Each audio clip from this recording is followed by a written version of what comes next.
Jadi menuduh dan fitnah. Jadi saya nggak bisa ngapain saya tanggapin yang begitu. Saya tanggapin dia minta maaf karena saya kenal dia. Dia tidak mau ya saya bawa pengadilan. Menteri Koordinator Bidang Kemaritiman dan Investasi Luhut Binsar Panjaitan mengaku tidak terima disebut penjahat hingga dicap lot oleh terdakwa Haris Azhar dan Fathia Maulidiyanti. Hal tersebut disampaikan Luhut ketika bersaksi dalam sidang pencemaran nama baik di Pengadilan Negeri Jakarta Timur pada Kamis 8 Juni 2023. Luhut menyatakan tidak mengalami kerugian material dalam kasus tersebut, namun sebagai mantan prajurit Kopassus secara moral dirinya terganggu dengan tudingan penjahat hingga dijuluki dengan sebutan lot. Sebagaimana diketahui, Haris Azhar didakwa melakukan pencemaran nama baik terhadap Luhut.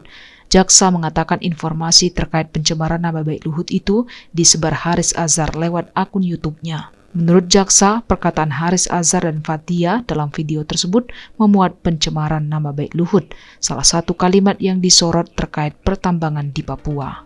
Nah, walaupun saya jengkel sekali karena saya dituduh sebagai punya bisnis di Papua yang saya tidak pernah melakukan itu.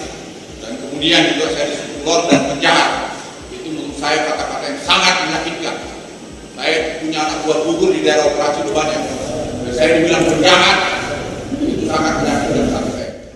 Ya dalam konteks ini saya rasakan ya negatif, mengejek saya.